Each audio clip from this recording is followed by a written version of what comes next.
बालाजी महाराज का नाम लेकर उनकी झंडी उड़ा देना, क्योंकि संकट मिटाने वाले हनुमान जी ही संकट को टाल सकते हैं। मोहनदास जी ने बालाजी की कृपा से कई बार गांवों को अनगिनत संकटों और महामारियों से बचाया और इसी तरह से फिर उन्होंने हनुमान जी का भव्य मंदिर बनाने का संकल्प किया। नागौर क्षेत्र के आसोटा गांव में एक जाट खेत में हल चला रहा था। उसे मिट्टी के नीचे कुछ होने का आभास हुआ। निकाल कर देखा तो हनुमान जी की मूर्ति, कंधे पे बैठे राम जी और लक्ष्मण जी। श्रावण मास की द्वादशी मंगलवार को मोहनदास जी भगवान के ध्यान में लीन हो गए। ऐसी दिव्य और अलौकिक घटना का साक्षी बनना इस कलयुग में अत्यंत दुर्लभ था। आज भी मंदिर में जो पूजा विधि चलती है वह मोहनदास जी के दिए हुए चोले पर विराजमान होकर ही संपन्न होती है। एक दिन जब मोहनदास जी खेतों में काम कर रहे थे, तभी साक्षात हनुमान जी प्रकट हुए और कहा कि अब खेती का कार्य छोड़कर ईश्वर के भजन में लग जाओ। लेकिन मोहनदास जी गंडासी लेकर खेत में काम करते रहे। उनकी निष्ठा देखकर बालाजी प्रसन्न हुए और कहा, मैं तुम्हारी निस्वार्थ भावना से प्रसन्न हूँ, मांगो क्या मांगते हो। मोहनदास जी बोले, एक बार मेरी बहन कानीबाई के घर चलकर उन्हें दर्शन दीजिए और हमारा भोजन स्वीकार कीजिए। एक बार की बात है, मोहनदास जी जाटी के पेड़ के नीचे तपस्या में बैठे थे। जाटी का पेड़ सांगरी के फलों से लद गया था। एक दिन एक बालक पेड़ पर चढ़ गया और सांगरी तोड़ने लगा। कुछ ही सांगरी टूटकर मोहनदास जी पर गिर गई और उनका ध्यान भंग हो गया। उन्होंने सोचा कहीं कोई आंसू कवि भी थे। उन्होंने वहीं पास खड़े काले बैल पर थाप लगाकर पाटोड़ा के ठाकुर सांवल सिंह के पुत्रों पर संकेत करते हुए राजस्थानी छंद के रूप में श्राप दिया। अब समस्या आई कि मूर्ति को कहाँ स्थापित किया जाए। मोहनदास जी बोले, बैल जहाँ रुक जाएं वहीं हनुमान जी की सहमति समझकर मूर्ति की स्थापना की जाएगी।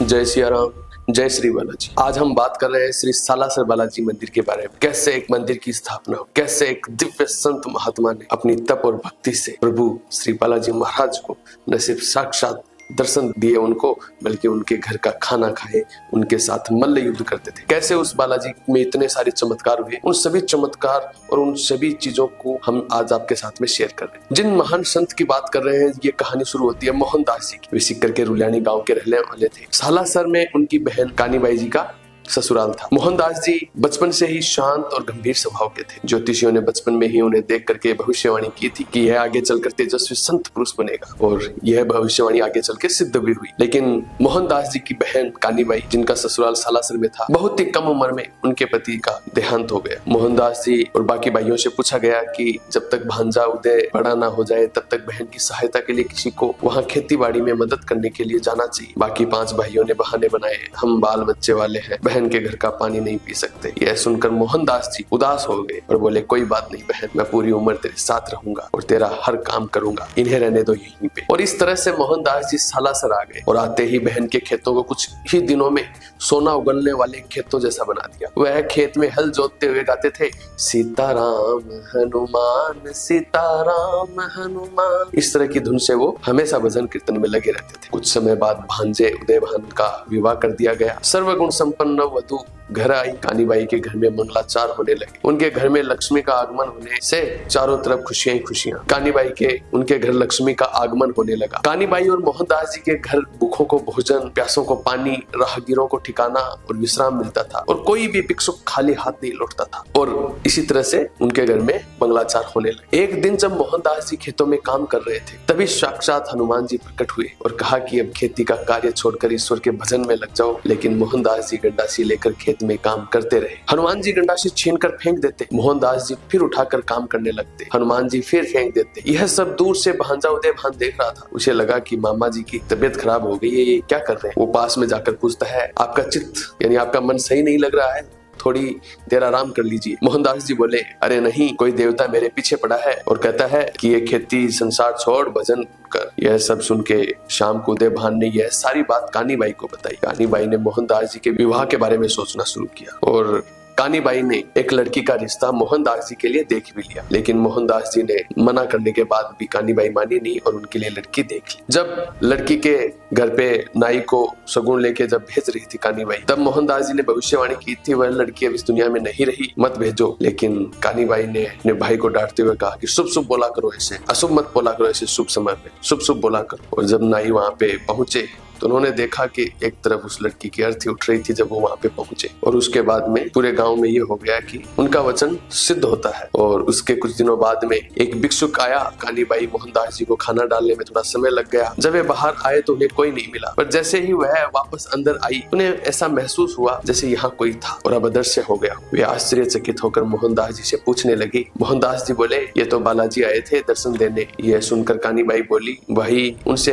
कहकर हमें भी दर्शन कराओ। करीब 2 महीने बाद फिर एक साधु आया। कानीबाई ने बताया तो मोहनदास जी उसे देखने बाहर गए। उन्होंने देखा कि वह साधु आगे जा रहा है। मोहनदास जी उनके पीछे पीछे चल पड़े। तभी बालाजी बोले, मेरे पीछे क्यों आ रहे हो? बालाजी ने उन्हें डराया, पर भगत भगवान से कहाँ डरने वाले थे। उनकी निष्ठा देखकर बालाजी प्रसन्न हुए और कहा, मैं तुम्हारी निस्वार्थ भावना से प्रसन्न हूँ, मांगो क्या मांगते हो? मोहनदास जी बोले, एक बार मेरी बहन कानीबाई के घर चलकर उन्हें दर्शन दीजिए और हमारा भोजन स्वीकार कीजिए। बालाजी बोले, ठीक है, पर मैं पवित्र आसन पर ही बैठूंगा और मिश्री सहित खीर चूरमे का नैवेद्य स्वीकार करूंगा। फिर इतने प्रेम से आग्रह करने पर बालाजी पधारे। खीर चूरमा खाकर प्रसन्न हुए और विश्राम के लिए पहले से तैयार सैया पर विराजमान। भाई बहन की निष्कलंक सेवा भक्ति से प्रसन्न होकर बालाजी ने कहा, मेरी छाया किसी पर डालने की चेष्टा मत करना। श्रद्धा से जो भेंट की जाएगी उसे स्वीकार कर उसकी मनोकामना पूर्ण करूंगा। मैं मूर्ति रूप में यहाँ सालासर में निवास करूंगा। यह कहकर वे उस समय अंतर ध्यान हो गए। इसके बाद मोहनदास जी गांव के बाहर टीले पर कुटिया बनाकर बालाजी की भक्ति में लीन हो गए। एक जाटी के पेड़ के नीचे वह तपस्या करते। एक बार की बात है, मोहनदास जी जाटी के पेड़ के नीचे तपस्या में बैठे थे। जाटी का पेड़ सांगरी के फलों से लद गया था। एक दिन एक बालक पेड़ पर चढ़ गया और सांगरी तोड़ने लगा। कुछ ही सांगरी टूटकर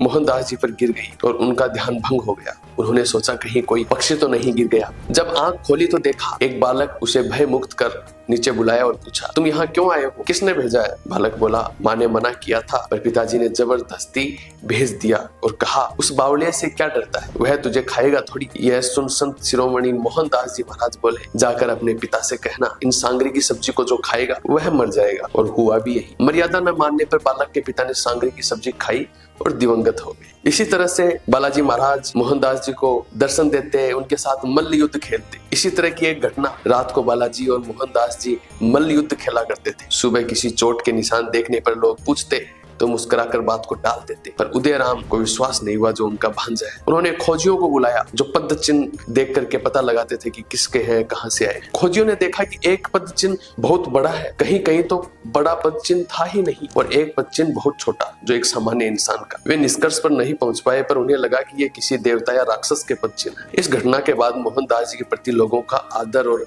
आस्था दिन प्रतिदिन बढ़ती गई। इसी तरह का एक घटनाक्रम और हुआ जब सालासर गांव में डाकू आ रहे थे। सालासर गांव पहले बीकानेर राज्य के अधीन था। वहां का शासन ठाकुरों के हाथ में था। सालासर के निकट के गांव सौभाग्यसर, अब शोभासर की देखभाल ठाकुर धीरज सिंह करते थे। उसी समय कुख्यात डाकू हजारों अनेक घुड़सवारों डाकुओं के साथ अत्याचार करता हुआ सालासर के करीब पहुंचा। शाम होते ही उसने डेरा डाल दिया और अपने साथियों से कहा कि गांव से खाने की राशन ले आओ और यदि कोई न दे तो लूट मार कर लेना। उसी समय मोहनदास जी की कुटिया में ठाकुर धीरज सिंह और ठाकुर सालम सिंह जी पहुंचे, जो सालासर के वहां देखभाल करते थे। वे बोले, महाराज, हमारे पास तो न खाने की सामग्री है न लड़ने के लिए सेना, अब क्या होगा? मोहनदास जी ने उन्हें आश्वस्त किया, बालाजी महाराज का नाम लेकर उनकी झंडी उड़ा देना, क्योंकि संकट मिटाने वाले हनुमान जी ही संकट को टाल सकते हैं। जिसकी ध्वजा गिर गई उसकी पराजय निश्चित होगी, और यह काम गांव में प्रवेश से पहले ही करना। झंडी गिरते ही डाकू गांव में आए और ठाकुरों के पैर में गिर पड़े। इस चमत्कार के बाद सालासर ही नहीं, आसपास के गांवों में भी मोहनदास जी की वाणी सिद्धि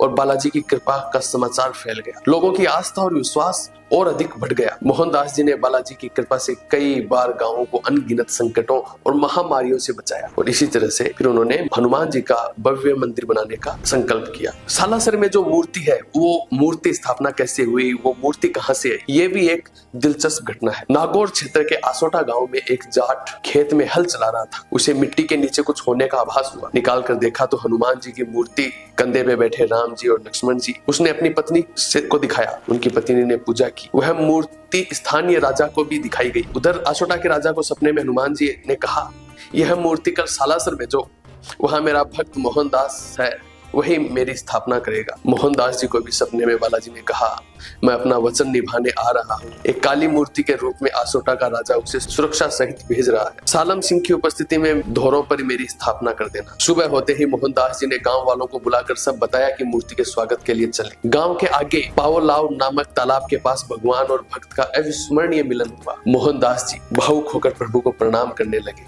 फिर बैल और स्वयं सालासर की ओर चल पड़े। अब समस्या आई कि मूर्ति को कहाँ स्थापित किया जाए। मोहनदास जी बोले, बैल जहाँ रुक जाएं वहीं हनुमान जी की सहमति समझकर मूर्ति की स्थापना की जाएगी, और बैल जहाँ रुके वहीं स्थापना हुई। आज वो जो बैल गए थे, वो बैलगाड़ी उनकी जिसमें मूर्ति गई थी, वो आज भी सालासर मंदिर में मुख्य द्वार पे लेफ्ट और राइट साइड में रखी हुई है। और उसी दिन श्री सालासर बालाजी की सालासर में स्थापना की गई। स्थापना की तिथि थी विक्रम संवत 1811 सन 1754। उस वक्त श्रावण मास था, शुक्ल पक्ष की नवमी थी और वार था शनिवार। इसी दिन सालासर में श्री हनुमान जी महाराज की मूर्ति स्थापित हुई। पास के गांव के ठाकुर जोरावर सिंह भी आए थे मूर्ति स्थापना के समय। उनकी पीठ पर कई वर्षों से अधीठ गांठ जैसा एक फोड़ा था। वह वहां मनोती मांग कर गए कि ये मेरा फोड़ा ठीक हो जाए। स्नान करते समय नाई ने देखा कि पीछे तो कुछ भी नहीं है, सिर्फ एक निशान है, और ठाकुर साहब ने महसूस किया कि हाँ, दर्द भी गायब हो गया। ठाकुर साहब आश्चर्यचकित होकर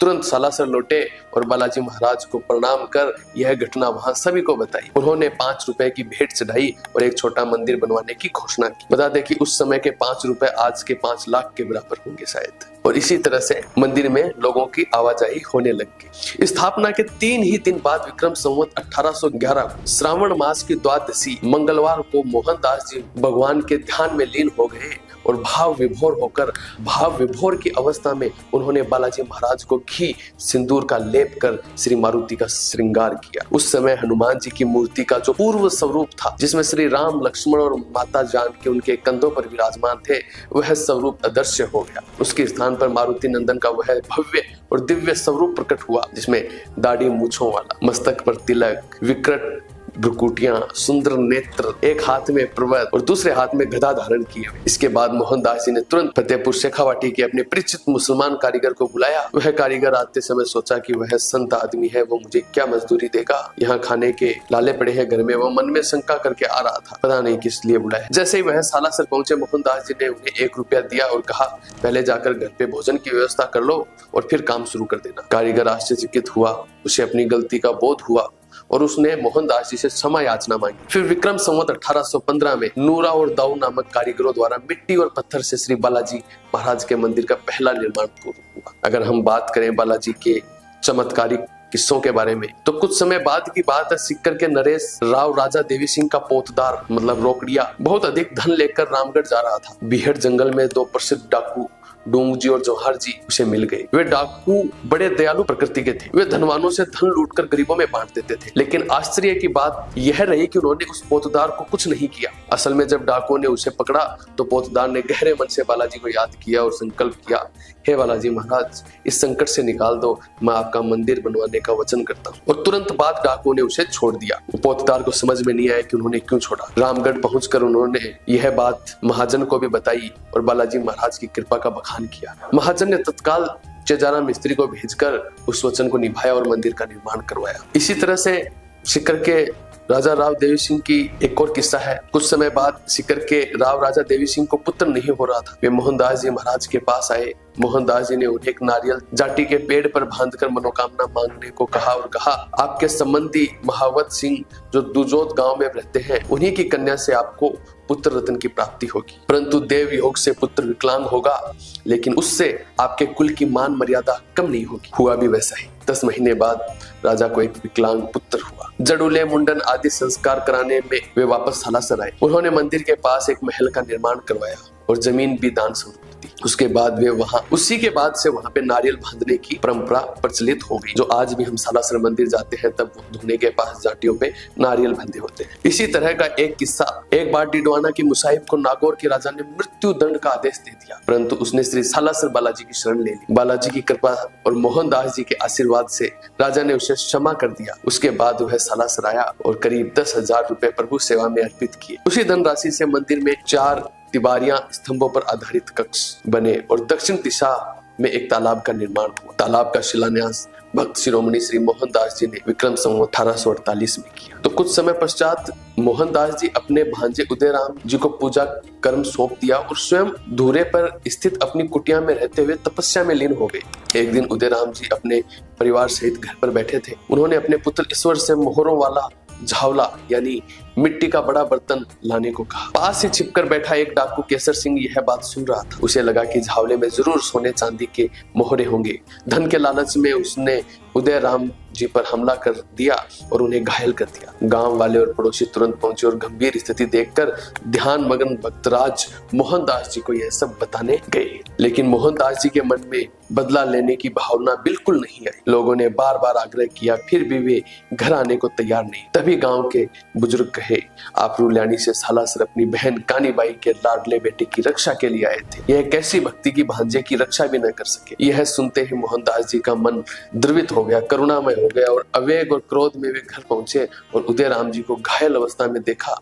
उसी क्षण उन्होंने अपना शरीर बदलकर सिंह शेर का रूप धारण कर लिया और वे केसर सिंह को दंड देने के लिए पाटोड़ा की ओर दौड़ पड़े। कुछ दूर चलकर विचार आया कि रास्ते में गुरु भाई राघवदास जी मिले तो वे रोकेंगे, इसलिए उन्होंने शेर से फिर सर्प का रूप धारण किया ताकि चुपके से वह जाकर डाकू को दंड दे सके। तेजी से बाजरे की फसल में सर्प रूप आगे बढ़ रहे थे। तभी उनके गुरु भाई राघवदास जी सामने प्रकट हुए और बोले, अपने स्वरूप में आओ। आप जैसा संत यह कार्य नहीं करता। आप अहिंसा के पुजारी हैं, क्षमा और दान देने वाले, क्यों क्रोध में आ रहे हैं? सब अपने इष्ट देव बालाजी पर छोड़ दो। यह सुन मोहनदास जी ने सर्प रूप त्याग कर अपना मूल स्वरूप धारण कर लिया। इसके बाद मोहनदास जी और उनके गुरु भाई डाकू से मिलने उनके घर गए, लेकिन डाकू घर पर नहीं मिला। उनकी माँ ही घर पर थी और डाकू की माँ रोते हुए बोली, हे महाराज, मेरा पुत्र मेरी बात नहीं मानता। ऐसे पुत्र से अच्छा तो मैं बांझी रह जाती। यह सुनकर राघवदास जी जो आंसू कवि भी थे, उन्होंने वहीं पास खड़े काले बैल पर थाप लगाकर पाटोड़ा के ठाकुर सांवल सिंह के पुत्रों पर संकेत करते हुए राजस्थानी छंद के रूप में श्राप दिया। दोनों गुरु भाई अपने अपने स्थान लौट आए। वापस आकर मोहनदास जी ने देखा कि बालाजी की अपार कृपा से उदयराम जी पूर्णतः स्वस्थ हो चुके हैं। सब लोग अत्यंत भक्ति भाव में मगन होकर राम जी हनुमान जी के संकीर्तन करने लगे। और उसके कुछ समय बाद की हम बात करें, लंबे समय तक एकांतवास और साधना में रहने के बाद मोहनदास जी ने प्रतिदिन साधना में ही रात्रि बिताने की इच्छा के कारण अपने भांजे उदयराम जी को अपना चोला वस्त्र प्रदान किया और उन्हें मंदिर का प्रथम पुजारी नियुक्त किया। आज भी मंदिर में जो पूजा विधि चलती है वह मोहनदास जी के दिए हुए चोले पर विराजमान होकर ही संपन्न होती है। इसी के साथ ठाकुर धीरज सिंह सालासर के ठाकुर सालम सिंह और तरवाल जाट समाज के व्योव्रतों की उपस्थिति में भूमि से संबंधित पट्टा आदि लिखा पढ़ी की गई और जो सभी अपने भांजे उदयराम जी को सौंपी गई थी। और उसके कुछ समय बाद मोहनदास जी ने यह समझते हुए कि भूलोक पर उनके कर्तव्य पूरे हो चुके हैं, जीवित अवस्था में ही समाधि लेने का निश्चय किया। इस अवसर पर स्थानीय निवासियों, अनेक साधु संतों, गुरु भाइयों के साथ श्री बालाजी महाराज स्वयं भी पधारे। यह एक ऐसा अवसर था जिसको शब्दों में बयां कर पाना बहुत ही मुश्किल है। समाधि ग्रहण करने से पूर्व भक्त शिरोमणि श्री मोहनदास जी ने अपने इष्ट देव हनुमान जी से करबद्ध प्रार्थना की कि हे सखा, मैं आपसे प्रार्थना करता हूँ कि मेरी बहन कानीबाई के लाडले बेटे उदयराम गृहस्थ में रहते हुए मंदिर का पूजन कार्य करने दे और उसे दीर्घायु का आशीर्वाद प्रदान करे। उसके बाद विक्रम संवत 1850 वैशाख शुक्ल त्रयोदशी प्रातः काल की शुभ वेला में भक्त शिरोमणि श्री मोहनदास जी जीवित समाधिस्थ हो गए। समाधि लेते समय मंद गति से जल की फुहारें चली, फूलों की वर्षा होने लगी, मानो स्वयं मारुति नंदन भी हनुमान जी उनके शीर्ष पर अपना आशीष दे रहे हो। सभी दिशाएं मानो स्थिर हो गई हो, वातावरण शांत, दिव्य और अलौकिक हो उठा और ऐसा प्रतीत हुआ कि साथ ही स्वर्गवासी बहन कानीबाई का आशीष भी मोहनदास जी पर बरस रहा है। वहां उपस्थित जन समुदाय इस दिव्य दृश्य को देखकर स्तब्ध रह गया। सभी के पास कोई शब्द नहीं थे इस अलौकिक घटना को देखने के बाद। ऐसी दिव्य और अलौकिक घटना का साक्षी बनना इस कलयुग में अत्यंत दुर्लभ था। भक्त शिरोमणि श्री मोहनदास जी पवन पुत्र हनुमान जी के सखा तुल्य और परम भक्त स्वयं में एक दैवीय घटना बन गई। सालासर मंदिर की पूर्व दिशा में स्थित मोहनदास चौक में ही भक्तराज श्री मोहनदास जी का समाधि स्मारक भवन स्थित है। उनके निकट ही दक्षिण में उनकी बहन कानीबाई का स्मारक भी बना हुआ है। श्रद्धालु उन दोनों के चरण चिन्हों पर शीश नवाकर गहरी श्रद्धांजलि अर्पित करते हैं। दक्षिण द्वार पर धूणा अखंड अग्नि जो हमेशा सैकड़ों वर्षों से जलती आ रही। आंधी तूफान भयंकर वर्षा कुछ भी हो जाए, यह दूनी कभी नहीं बुझी, आज तक सैकड़ों वर्षों से चली आ रही। धोनी के अगर चमत्कार की बात की जाए तो एक बार विक्रम संवत 1974 में अत्यधिक वर्षा होने के कारण धोनी के चारों ओर पानी ही पानी भर गया। तत्कालीन पुजारी लाल जी अत्यंत चिंतित थे। पानी का स्तर बढ़ता देख भाऊ को उन्हें चिंतित देखकर भक्त राजमोहन दास जी प्रकट हुए और बोले, चिंता मत करो, धोनी की व्यवस्था मैं स्वयं करूंगा। यहाँ इस पेड़ के नीचे एक छेद है जो मेरे गुफा में खुलता है, पानी वही जाना शुरू हो गया है। फिर पुजारी जी द्वारा कानी दादी के दर्शन की प्रार्थना करने पर मोहनदास जी बोले, आगे तुम्हें डर लगेगा, बाई अभी भक्ति पूजन में लगी है। यह कहकर वे अंदर ध्यान हो गए। अगले दिन लोग यह देखकर आश्चर्यचकित रह गए कि इतना सारा पानी कहाँ चला गया। धोनी के चारों ओर सब कुछ सूखा था। किसी तरह एक अनाज का कोठड़ा जिसको कहते हैं, मोहनदास जी ने 2 बड़े कोठे बनाए थे जिसमें कभी समाप्त न होने वाला अनाज बाहर रहता था। उनका आदेश था, जब भी अनाज चाहिए नीचे से निकाल लेना, कोठे को कभी खोलना मत। लेकिन किसी ने आदेश का उल्लंघन कर दिया, जिसके बाद वह चमत्कारी शक्ति समाप्त हो। अगर हम मंदिर का विस्तार और चमत्कार और ऋतुमान सालासर बालाजी की बात करें तो विक्रम संवत 1860 में लक्ष्मणगढ़ के रहने वाले सेठ रामधन चौखारी की मनोकामना श्री हनुमान जी की कृपा से पूर्ण हुई। वे अपने पुत्र संग जरूले वगैरह उतारने के लिए मंदिर आए। वहां आकर उन्होंने मंदिर को और भी बड़ा एवं भव्य बनाने का संकल्प किया। कारीगर बुलाए गए। सेठ जी ने कहा, बालाजी की मूर्ति को इतना ऊंचा कर दिया जाए कि 5 कोस दूर से भी दर्शन हो जाए। लेकिन जैसे ही कारीगर मूर्ति को ऊंचा करने के लिए आगे बढ़े, पंखदार भूरे रंग के कीड़े मकोड़े न जाने कहां से आए, उन्हें काटने लगे। तत्कालीन पुजारी ने कहा, यह बालाजी की इच्छा के विरुद्ध है, हमारी इच्छा नहीं चलेगी, मूर्ति को यही रहने दो। सबने यही उचित समझा। उसी रात जब सब सो गए, पूरा मंदिर अपनी छत सहित बीचों बीच से लगभग 2 फुट तक फट गया। और आश्चर्य, मूल मंदिर को छोड़कर बाकी सब में दरार आई। मूल मूर्ति के पास एक भी ईंट नहीं हिली, न टूटी। यह दृश्य अत्यंत चमत्कारिक था। इसके बाद मंदिर को और भव्य बनाया गया। चारों ओर धर्मशालाएं, यात्रियों के ठहरने की व्यवस्था, हर प्रकार की सुविधा विकसित की गई। और आज सालासर बालाजी के दर्शन के लिए सिर्फ भारत ही नहीं, विदेशों से भी भक्त आ रहे हैं। उनकी मनोकामना पूर्ण होती है, कष्ट दूर होते हैं। मोहनदास जी और बालाजी की कृपा आज भी उसी तरह बरसती है जैसे सदियों पहले बरसती थी। यह थी एक भक्त शिरोमणि महान संत श्री मोहनदास जी महाराज और उनकी भक्ति से प्रकट हुए दिव्य अनोखी श्री बालाजी महाराज, जिनकी कृपा और महिमा की इतनी कहानियां है कि शायद हम आपको बता भी नहीं पाए। और उनके इतने अद्भुत चमत्कार है कि जिन्हें शब्दों में बयां करना मुश्किल ही नहीं बल्कि नामुमकिन के। अगर आपको ये हमारी कहानी अच्छी लगी हो तो आप एक बार सालासर मंदिर जाकर बालाजी महाराज और मोहनदास जी कानीबाई के चरणों को जरूर नमन कीजिए। उन्हें जरूर प्रणाम करने के लिए सालासर मंदिर जरूर जाकर आइएगा। जय श्री राम, जय श्री सालासर बालाजी, जय हो मोहनदास जी महाराज।